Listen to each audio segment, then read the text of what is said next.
Hello friends, आप सबों का स्वागत है ब्रजेश स्टडी यूट्यूब चैनल में। फ्रेंड्स, एडुटेरिया का ये तीसरा सेट होगा। इसमें 50 प्रश्न होंगे। आप सभी प्रश्नों का जवाब देने का कोशिश कीजिएगा और 3 सेकंड का समय रहेगा। आप कमेंट्स में बताइएगा कि आपका कितना सही जवाब आता है। चलिए प्रारंभ करते हैं और देखते हैं कि फर्स्ट क्वेश्चन क्या है। तो फर्स्ट है, विश्व बैंक के कार्यकारी निदेशक के रूप में किसे नियुक्त किया गया है। तो फ्रेंड्स, इसका सही जवाब हो जाएगा ऑप्शन सी, राजेश खुल्लर।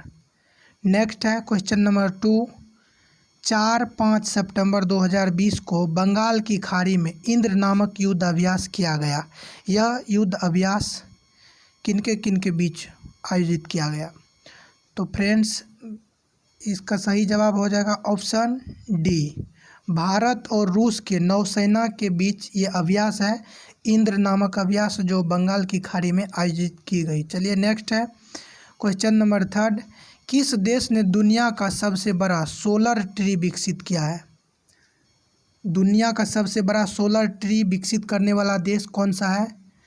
तो फ्रेंड्स, ये अपना देश है इंडिया, जो दुनिया का सबसे बड़ा सोलर ट्री विकसित किया है। नेक्स्ट है क्वेश्चन नंबर 4, किस देश की अंतरिक्ष कंपनी ने भारतीय मूल की अंतरिक्ष यात्री कल्पना चावला के नाम पर अपने अगले स्पेसक्राफ्ट का नाम रखा है। तो फ्रेंड्स, भारतीय मूल की अंतरिक्ष यात्री कल्पना चावला के नाम पर अपने अगले स्पेसक्राफ्ट का नाम रखने वाले देश कौन सा है। तो उस देश का नाम है अमेरिका। तो इसका राइट आंसर हो जाएगा अमेरिका।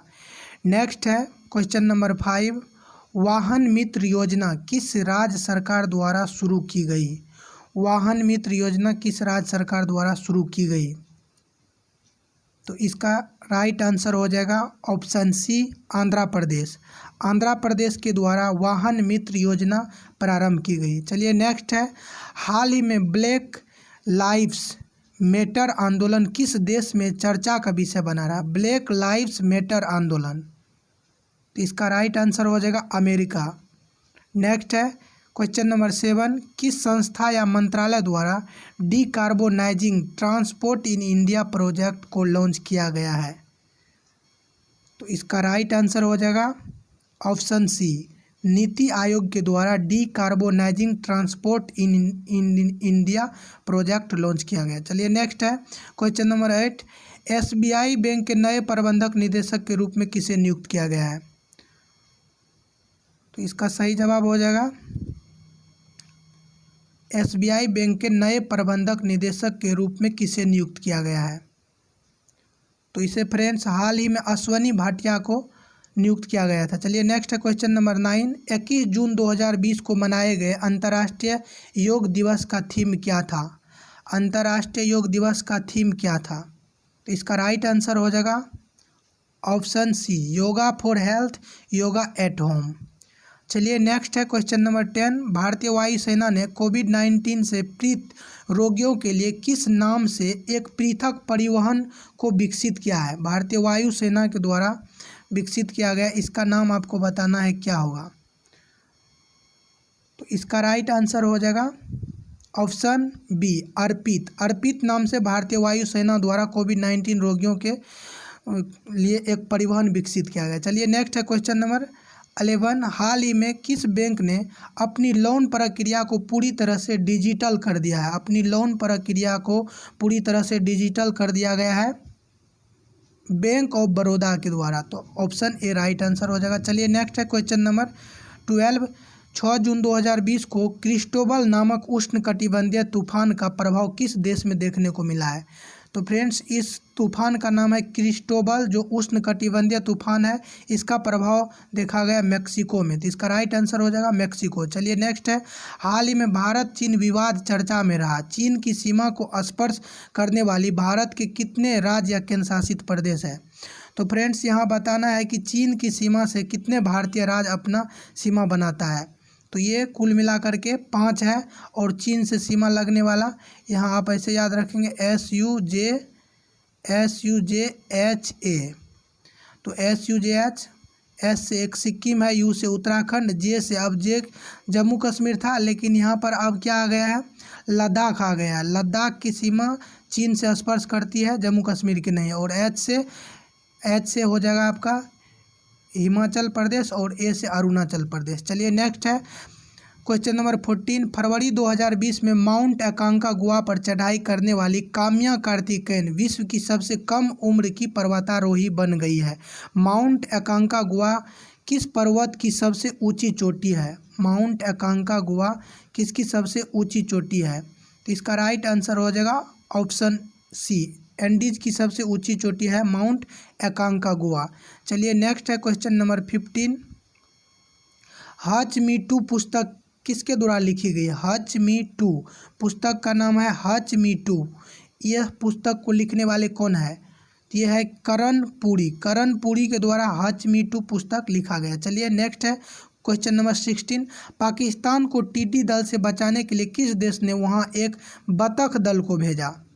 तो फ्रेंड्स पाकिस्तान को बचाने के लिए कौन भेजता है आप लोग जानते होंगे? चीन। तो ये इसका राइट आंसर हो जाएगा चीन। चलिए नेक्स्ट है हाल ही में किस जीव की खोज की गई नई प्रजाति का नाम ग्रेटा थुनबर्ग के नाम पर रखा गया है।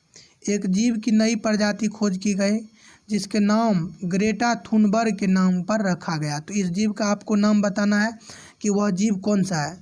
तो फ्रेंड्स ये घोंघा के नाम पर घोंघा की एक नई प्रजाति खोजी गई जिसका नाम ग्रेटा थुनबर्ग के नाम पर रखा गया। चलिए नेक्स्ट है क्वेश्चन नंबर 18। पर्यावरण वन एवं जलवायु परिवर्तन मंत्री प्रकाश जावड़ेकर ने पीटर्सबर्ग क्लाइमेट डायलॉग 2020 में भाग लिया। इसकी मेजबानी किस देश के द्वारा की गई? तो फ्रेंड्स इसका राइट आंसर हो जाएगा ऑप्शन डी, जर्मनी के द्वारा आयोजित की गई। चलिए नेक्स्ट है question number 19। Badminton world federation के KIM बैडमिंटन जागरूकता अभियान का ब्रांड एम्बेसडर किसे नियुक्त किया गया है? तो बैडमिंटन जागरूकता अभियान का ब्रांड एम्बेसडर किसे नियुक्त किया गया है? तो इसका राइट आंसर हो जाएगा ऑप्शन ए, PV सिंधु। आप लोग भी जवाब देते जाइए और कमेंट्स में ज़रूर बताइएगा कि आपका कितना सही जवाब आ रहा है। चलिए नेक्स्ट है हाल ही में किस देश को यूरोपीय संघ से बाहर निकालने की मंजूरी मिली है? किस देश को यूरोपीय संघ से बाहर निकलने की मंजूरी मिली है? तो इसका राइट आंसर हो जाएगा ब्रिटेन। ब्रिटेन को यूरोपीय संघ से बाहर निकाल दिया गया है। निकाला नहीं गया है, खुद वो अपने निकला है और इसके वजह से यूरोपीय संघ में अभी कुल मिलाकर के 27 सदस्य बचा है। चलिए नेक्स्ट है 21। SAREX search and research exercise भारतीय तटरक्षक अभ्यास का आयोजन कहाँ किया गया? यानी आपको बताना है कि सारेक्स का आयोजन कहाँ किया गया। तो इसका आयोजन किया गया है गोवा में।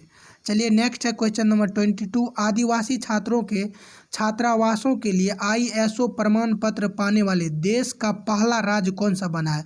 आदिवासी छात्रों के छात्रावासों के लिए ISO प्रमाण पत्र प्राप्त करने वाला देश का पहला राज्य तो ये बना है ओडिशा। तो इसका राइट आंसर हो जाएगा ऑप्शन सी, ओडिशा। नेक्स्ट है फीफा अंडर-17 महिला विश्व कप का आयोजन भारत में किस वर्ष किया जाएगा? फीफा अंडर-17 महिला विश्व कप का आयोजन भारत में किस वर्ष किया जाएगा? तो ये किया जाएगा 2021 में। तो इसका right answer option B. Next है 24। हाल ही में सुर्खियों में रहा सुखना झील जिसे जीवित इकाई का दर्जा दिया गया है, यह किस शहर में है? तो फ्रेंड्स ये सुखना झील बहुत ही चर्चा में रहा, बहुत ही इंपॉर्टेंट है, इसीलिए आप याद रखेंगे ये चंडीगढ़ में है। चलिए नेक्स्ट है क्वेश्चन नंबर 25। फ्रीडम हाउस संस्था द्वारा जारी freedom in the world report 2020 में भारत का कौन सा स्थान रहा? तो आपको फ्रेंड्स बताना है कि फ्रीडम हाउस संस्था द्वारा जारी freedom in the world report में भारत का क्या स्थान रहा? तो फ्रेंड्स इसमें भारत का स्थान 83 यानी 83वां स्थान रहा। चलिए नेक्स्ट है हाल ही में चर्चा में रहा 2020 AV2 क्या है? तो फ्रेंड्स ये AV2 जो है ये एक क्षुद्र ग्रह है, इसीलिए इसका सही जवाब हो जाएगा ऑप्शन बी, क्षुद्र ग्रह। 2020 AV2 एक क्षुद्र ग्रह है। चलिए नेक्स्ट है क्वेश्चन नंबर 27। कोरोना वायरस के प्रभाव की रोकथाम के लिए विभिन्न राज्यों में सामाजिक सुरक्षा उपायों, प्रतिष्ठानों को बंद करने और गतिविधियों को सीमित करने के आदेश एवं दिशा निर्देश पारित करने के लिए किस अधिनियम को लागू किया गया है? तो इस अधिनियम का नाम है महामारी अधिनियम 1897 बहुत ही महत्वपूर्ण है, इसीलिए आप ध्यान में रखेंगे। चलिए नेक्स्ट है क्वेश्चन नंबर 28। हाल ही में चर्चा में रहे त्योहारों में कौन सुमेलित नहीं है? आपको बताना है जिसका सुमेलित गलत है, जो गलत तरीका से सुमेलित किया गया उसे चुनना है। तो जुड़ शीतल बिहार, तो ये बिल्कुल सही है, जुड़ शीतल बिहार में मनाया जाता है। अम्बुबाची मेला, ये भी सही है, असम में मनाया जाता है। रोंगाली बिहू, ये देखिए यहाँ अरुणाचल प्रदेश लिखा है, असम होना चाहिए, तो यही गलत है, तो ये गलत हो जाएगा। और बिशु जो मनाया जाता है वो केरल में मनाया जाता है, तो इसका राइट आंसर हो जाएगा ऑप्शन सी। चलिए नेक्स्ट है क्वेश्चन नंबर 29। सुर्खियों में रहा काला पानी विवाद किन दो देशों के मध्य है? तो फ्रेंड्स ये काला पानी विवाद जो है ये किन दो देशों के मध्य है? ये है भारत और नेपाल के बीच एक काली नदी है जो सीमा बनाती है, इसीलिए आप लोग याद रखेंगे काली नदी जो सीमा बनाती है वो भारत और नेपाल के बीच है। चलिए नेक्स्ट है 30 क्वेश्चन नंबर 30। विशाखापट्टनम स्थित LG polymers India private limited में किस गैस के रिसाव के कारण कई लोगों की मृत्यु हो गई? तो फ्रेंड्स विशाखापट्टनम जो आंध्र प्रदेश में है और वहाँ जो बंदरगाह है वो भारत की सबसे गहराई वाला बंदरगाह है, तो वहाँ LG polymers India private limited की गैस रिसो हुई थी, जो वहाँ पर आपको बताना है कि गैस का क्या नाम था। तो फ्रेंड्स वहाँ एस्टायरिन नामक गैस रिसा हुआ था। और आप लोग जानते होंगे कि भोपाल में जो 2-3 दिसंबर की रात 1984 में MIC मिथाइल आइसोसाइनेट की रिसा हुआ था और कई बार उसको पूछा गया, और ये है यहाँ एस्टायरिन की रिसा हुई थी, इसीलिए आप लोग इसे याद रखेंगे, ये बहुत ही महत्वपूर्ण होगा। चलिए क्वेश्चन नंबर 31 है। अगस्त 2020 किस व्यक्ति को बेलारूस के राष्ट्रपति के रूप में चुना गया? यानी अगस्त 2020 में बेलारूस के राष्ट्रपति के रूप में किसे चुना गया? तो फ्रेंड्स वहाँ राष्ट्रपति चुना गया है अलेक्जेंडर लुकाशेंको। चलिए नेक्स्ट है क्वेश्चन नंबर 32। 17 अगस्त 2020 को प्रसिद्ध व्यक्ति पंडित जसराज जी का निधन हो गया, उनका संबंध किस क्षेत्र से है? तो जसराज जी का संबंध आप लोग जानते होंगे शास्त्रीय गायन से था, शास्त्रीय गायन। चलिए नेक्स्ट है क्वेश्चन नंबर 33। भारत के पूर्व राष्ट्रपति प्रणब मुखर्जी का निधन 31 अगस्त को हुआ, निम्नलिखित में से उनकी पुस्तक नहीं है। आपको बताना है कि प्रणब मुखर्जी के द्वारा कौन सा पुस्तक नहीं लिखा गया है। तो फ्रेंड्स यदि ऑप्शन ए की बात करें द कोलिशन ईयर्स, तो ये लिखा गया था, तो ये इसका यहाँ पूछा जा रहा है कि कौन नहीं लिखा गया है, तो ये तो लिखा गया है coalition years. The dramatic decade, ये भी लिखा गया ड्रामेटिक डिकेड्स। नेक्स्ट है सी में, आप ध्यान देंगे कि सी में क्या है, द टर्बुलेंट ईयर्स, ये भी लिखा गया द टर्बुलेंट ईयर्स, और इसलिए इसका सही जवाब हो जाएगा option D an era of darkness, ये पुस्तक नहीं लिखा गया है, तो इसीलिए इसका राइट आंसर हो जाएगा ऑप्शन डी। चलिए नेक्स्ट है, और ये an era of darkness VS Nepal के द्वारा लिखा गया। चलिए नेक्स्ट है क्वेश्चन नंबर 34। 15 अगस्त 2020 को पूर्व क्रिकेटर खिलाड़ी महेंद्र सिंह धोनी ने संन्यास लेने की घोषणा की, उनकी कप्तानी में किस वर्ष भारत ने एक दिवसीय क्रिकेट विश्व कप जीता? तो फ्रेंड्स ये आप लोग जानते होंगे अच्छे तरीके से कि वर्ष 2011 में जो मुंबई के वानखेड़े स्टेडियम में खेला गया था भारत और श्रीलंका के बीच, जो भारत महेंद्र सिंह धोनी के कप्तानी में एकमात्र विश्व कप जो धोनी के कप्तानी में जीता गया, वैसे 1983 में कपिल देव के कप्तानी में पहली बार जीता गया था। चलिए नेक्स्ट है क्वेश्चन नंबर 35। IPL 2020 का स्पॉन्सरशिप किस कंपनी ने खरीदा? तो IPL 2020 का स्पॉन्सरशिप खरीदा गया ड्रीम 11 के द्वारा। फ्रेंड्स IPL से संबंधित महत्वपूर्ण प्रश्नों पर एक वीडियो बना करके अपलोड कर दिया गया है, आप लोग प्लेलिस्ट में जा करके वहां से देख सकते हैं। वहां लगभग 50 महत्वपूर्ण प्रश्नों को संग्रह किया गया है जो आपके एग्जाम के दृष्टिकोण से महत्वपूर्ण होगा। चलिए नेक्स्ट है क्वेश्चन 36। अंतर्राष्ट्रीय बुकर पुरस्कार 2020 के संबंध में कौन सा कथन असत्य है? आपको वैसा कथन चुनना है जो असत्य है, जो गलत है। तो ऑप्शन ए को यदि देखेंगे तो ए में लिखा हुआ है कि यह पुरस्कार मारिके लुकास रिजनेवेल्ड को दिया गया, ये बिल्कुल सही है, मारिके लुकास रिजनेवेल्ड को दिया गया। ऑप्शन बी में है यह पुरस्कार उनकी पुस्तक द डिस्कम्फर्ट ऑफ इवनिंग के लिए दिया गया, ये भी बिल्कुल सही है। और ऑप्शन सी में उनका संबंध पोलैंड से, ये बिल्कुल गलत है। ऑप्शन डी में है यह पुरस्कार पाने वाली वह सबसे कम उम्र की लेखिका है, ये भी सही है। तो ऑप्शन ए बी डी सही है और सी यहाँ क्या है, गलत है। चलिए नेक्स्ट है क्वेश्चन नंबर 37। हाल ही में चर्चा में रहा प्रोग्राम प्रोजेक्ट चीता किसके द्वारा शुरू करने का निर्णय लिया गया है? प्रोग्राम प्रोजेक्ट चीता, तो इसका आप सही जवाब देने का कोशिश करेंगे तो इसका राइट आंसर हो जाएगा ऑप्शन सी, भारतीय सशस्त्र बल के द्वारा प्रोजेक्ट चीता प्रारंभ किया गया। चलिए नेक्स्ट है क्वेश्चन नंबर 38। विश्व के सबसे बड़े परमाणु संलयन परियोजना को किस देश में स्थापित किया जा रहा है? विश्व के सबसे बड़े परमाणु संलयन परियोजना की स्थापना कहाँ की जा रही है, आपको बताना है। तो इसका राइट आंसर हो जाएगा ऑप्शन डी, फ्रांस में। और फ्रांस की राजधानी पेरिस है, जो फैशन नगरी के नाम से प्रसिद्ध है और महंगाई भी है वहाँ अच्छा खासा। चलिए नेक्स्ट है क्वेश्चन 39। राष्ट्रीय सद्भावना दिवस किस तिथि को मनाया जाता है? सद्भावना दिवस फ्रेंड्स प्रत्येक वर्ष राजीव गांधी के जो जन्म तिथि है उसके मनाया जाता है ये सद्भावना दिवस 20 अगस्त को। तो इसका राइट आंसर हो जाएगा ऑप्शन बी। नेक्स्ट है पुस्तक अमेजिंग अयोध्या की लेखिका कौन है? बहुत वेरी इम्पोर्टेंट है फ्रेंड्स। अमेजिंग अयोध्या की लेखिका नीना राय के द्वारा अमेजिंग अयोध्या नामक पुस्तक लिखा है। चलिए नेक्स्ट है क्वेश्चन 41। 23 जुलाई 2020 को मनोदर्पण पोर्टल किस मंत्रालय द्वारा लॉन्च किया गया? तो मनोदर्पण पोर्टल को जो लॉन्च किया गया आपको बताना है कि किस मंत्रालय के द्वारा। तो ये मानव संसाधन और विकास मंत्रालय के द्वारा लॉन्च किया गया। चलिए नेक्स्ट है क्वेश्चन 42। जनवरी 2020 में कौन सा देश हानिकारक सन स्क्रीन पर प्रतिबंध लगाने वाला दुनिया का पहला देश बन गया है? तो फ्रेंड्स ये पलाऊ के द्वारा लगाया गया है, जो दुनिया का पहला देश है, इसीलिए ये महत्वपूर्ण हो जाता है। चलिए नेक्स्ट है क्वेश्चन नंबर 43। भारतीय रेलवे ने हरित रेलवे बनाने के लिए किस वर्ष तक शून्य कार्बन उत्सर्जन का लक्ष्य निर्धारित किया है? तो फ्रेंड्स इसका राइट आंसर हो जाएगा ऑप्शन सी, 2030 तक निर्धारित किया गया है कि शून्य कार्बन उत्सर्जन। चलिए नेक्स्ट है 44 क्वेश्चन नंबर। हाल ही में चीन द्वारा नया राष्ट्रीय सुरक्षा कानून पारित करने के बाद किस क्षेत्र में लाखों की संख्या में विरोध प्रदर्शन हुए?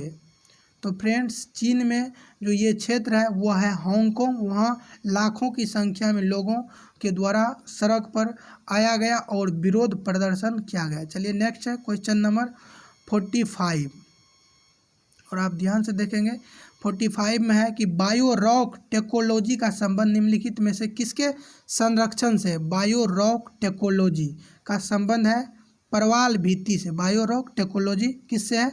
परवाल भित्ति से। चलिए नेक्स्ट है क्वेश्चन नंबर 46। हाल ही में उपभोक्ता संरक्षण अधिनियम में संशोधन किया गया, यह अधिनियम किस वर्ष लाया गया था? उपभोक्ता संरक्षण अधिनियम कब लाया गया था आपको बताना है। तो फ्रेंड्स ये 1986 में लाया गया था, ऑप्शन सी इसका सही जवाब हो जाएगा। चलिए नेक्स्ट है क्वेश्चन 47। WHO द्वारा जारी घोषणा के अनुसार कौन सा देश मीजल्स और रूबेला वायरस को समाप्त करने में पूर्णतः सफल हो चुका है? मीजल्स और रूबेला वायरस को समाप्त करने में कौन सफल हो चुका है? तो आपको बताना है ये श्रीलंका और मालदीव दोनों देश ये जो वायरस है मीजल्स और रूबेला इसको समाप्त करने में पूर्णतः सफल हो चुका है, इसीलिए इसका राइट आंसर हो जाएगा ऑप्शन डी, श्रीलंका और मालदीव दोनों। चलिए नेक्स्ट है क्वेश्चन नंबर 48। आपको ध्यान से देखना है 48 को। फरवरी 2020 में 15वें वित्त आयोग ने वित्त वर्ष 2020-21 के लिए अपनी रिपोर्ट प्रस्तुत की। इस रिपोर्ट के संबंध में निम्नलिखित में से कौन सा कथन सत्य नहीं है? आपको सत्य कथन जो नहीं है उसे चुनना है। ऑप्शन ए में कहा जा रहा है कि आयोग द्वारा राजस्व में वित्त वर्ष 2020-21 हेतु राज्यों के लिए 41% हिस्सेदारी की सिफारिश की गई है, जो बिल्कुल सही है। नेक्स्ट है क्वेश्चन ये ऑप्शन बी कह रहा है कि राज्यों के हिस्से की गणना के लिए 15वें वित्त आयोग द्वारा वर्ष 1971 एवं 2011 की जनगणना के आंकड़ों का प्रयोग किया गया है, जो बिल्कुल गलत है, ऐसा कुछ नहीं हुआ है। तो इसीलिए इसका राइट आंसर बी हो जाएगा। सी में देखिए 15वें वित्त आयोग का कार्यकाल 2020 से 25 है, बिल्कुल सही है। और डी में है 15वें वित्त आयोग के अध्यक्ष नंद किशोर सिंह है, आप लोग जानते होंगे NK सिंह, उसका पूरा नाम है नंद किशोर सिंह। तो ऑप्शन ए सही है, बी गलत है, सी सही है और डी सही है। चलिए नेक्स्ट है क्वेश्चन नंबर 49, संयुक्त राष्ट्र में भारत के अस्थायी प्रतिनिधि के रूप में किसे नियुक्त किया गया है? तो फ्रेंड्स संयुक्त राष्ट्र में भारत के अस्थायी प्रतिनिधि के रूप में चुना गया है इंद्रमणि पांडे को, इंद्रमणि पांडे। चलिए नेक्स्ट है और ये लास्ट क्वेश्चन है, इसलिए आप ध्यान से देखेंगे। किस देश ने अपना पहला मंगल मिशन लॉन्च किया है जिसका नाम होप मार्स मिशन रखा गया है? वह देश कौन सा है जो अपना पहला मंगल मिशन लॉन्च किया है और उसका नाम रखा गया होप मार्स मिशन? तो आप लोग जान गए होंगे, इसका राइट आंसर हो जाएगा यूएई, जहां इस बार आईपीएल का आयोजन किया गया था और ये दूसरी बार है जब आईपीएल विदेश में आयोजित किया गया है। एक बार दक्षिण अफ्रीका में आयोजित किया गया था। इसी के साथ ये सीरीज कंप्लीट हुआ।